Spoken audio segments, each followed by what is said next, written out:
Baiklah, perkenalkan nama saya Sherian Gevani dengan NIM 2001148 dari kelompok 5. Di sini saya akan menjelaskan tentang rangkaian RLC atau F8. Baiklah, kita masuk pada abstrak.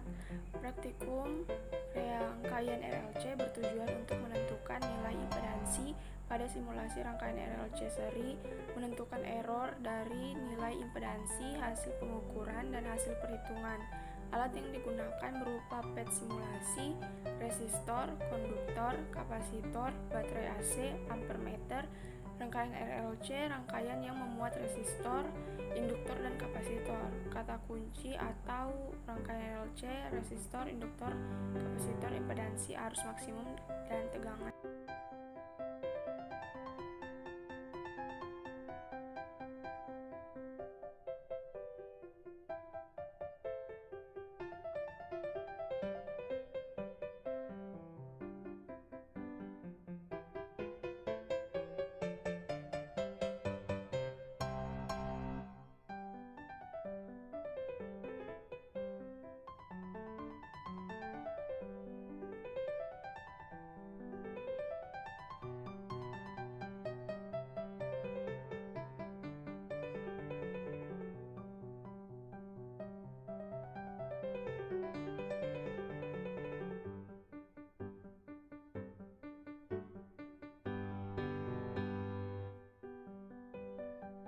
Baiklah, kita masuk pada rangkaian dasar teori atau pada rangkaian RLC. Rangkaian RLC merupakan sebuah rangkaian listrik yang memanfaatkan arus listrik bolak-balik atau AC. Arus bolak-balik merupakan arus yang besarannya setiap saat dapat berubah-ubah. Rangkaian RLC terdiri dari resistor, induktor, dan kapasitor. Masuk pada rangkaian berikut diperoleh nilai reaktansi induktif dan reaktansi kapasitif dengan menggunakan persamaan sebagai berikut. Yang pertama, XL sama dengan omega L, kemudian XC sama dengan 1 per omega C, kemudian omega sama dengan 2 pi kali F. Kemudian kita akan menghitung impedansi pada suatu rangkaian RLC seri digunakan persamaan sebagai berikut. Impedansi sama dengan akar dari R pangkat 2 ditambah XL dikurang XC pangkat 2.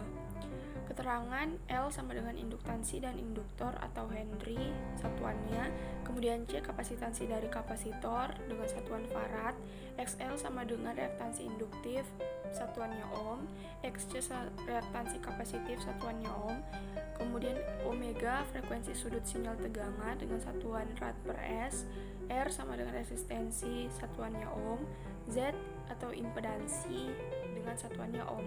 Nah, kita masuk pada flowchart. Yang pertama, install Java, kemudian buka simulasi PET menggunakan dukungan Java, kemudian buka rangkaian sedemikian rupa, kemudian ambil data pertegangan yang ditentukan konstanta R, L, dan C yang telah ditentukan, kemudian hitung data arus maksimum dan pertegangan yang ditentukan, kemudian buat tabel dan grafik.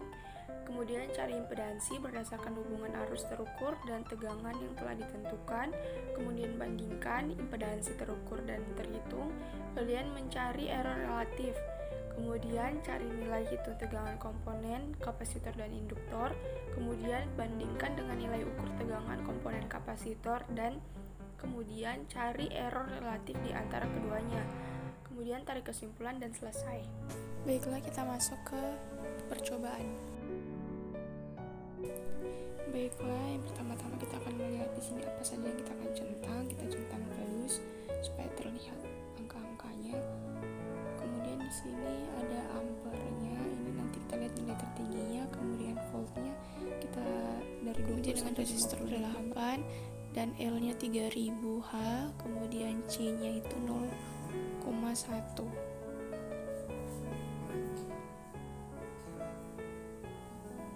Baiklah, kita akan melihat nilai ampernya. Kita ambil nilai yang paling tertinggi.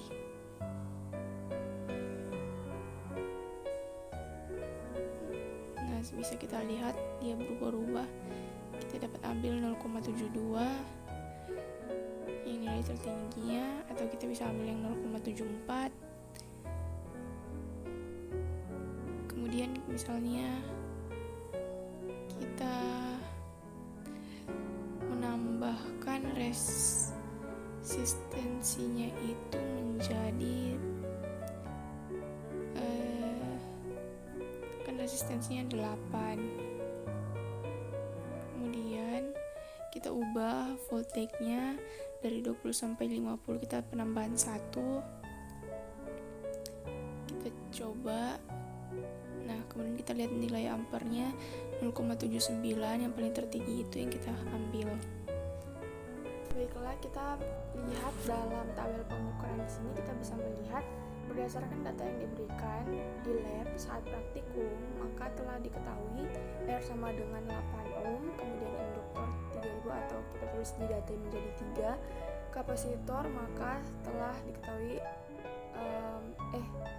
sama dengan 0,1, kemudian frekuensi sama dengan 1,4 Hz dengan variasi tegangan dari 20 sampai 50 dengan penambahan 1. Kemudian dari data-data ini kita nanti akan mencari nilai impedansi Z atau hambatan total didapat dari perhitungan manual. Rumus Z sama dengan akar R pangkat 2 ditambah XL dikurang XC pangkat 2. Kemudian sebelum kita mencari nilai impedansi, kita akan mencari nilai XC dan XL-nya terlebih dahulu supaya kita dapat menemukan nilai impedansi.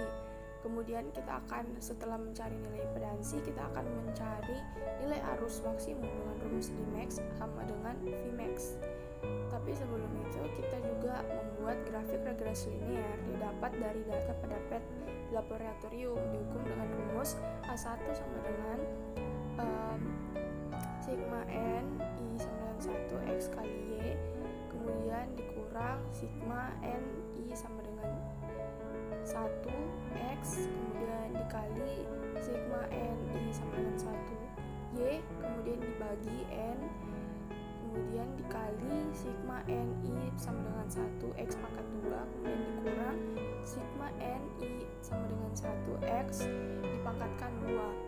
Kemudian kita akan mencari nilai nanti menggunakan rumus A0 sama dengan sigma N I sama dengan 1, kemudian X pangkat 2 dikali sigma N I sama dengan 1 Y, kemudian dikurang sigma N I sama dengan 1 X, kemudian dikali sigma N I sama dengan 1 XY, kemudian dibagi N kali sigma N I sama dengan 1 X pangkat 2, kemudian dikurang sigma N I sama dengan 1 X pangkat 2. Baik, berdasarkan kesimpulan yang kita dapatkan berdasarkan percobaan yang telah dilakukan pada tabel, dapat disimpulkan bahwa jika nilai pada Fm bertambah semakin besar, maka nilai pada Im juga akan bertambah semakin besar. Berdasarkan grafik Fm dan Im, kita dapatkan garis berbanding lurus dengan rumus Y sama dengan A1 X tambah A0.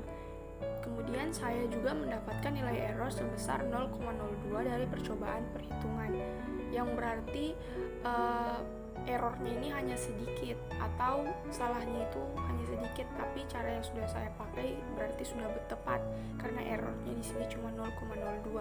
Semakin sedikit errornya berarti semakin sedikit kesalahan yang telah diperbuat dalam perhitungannya, dan semakin tepat cara yang telah diperhitungan dilakukannya. Sekian dan terima kasih.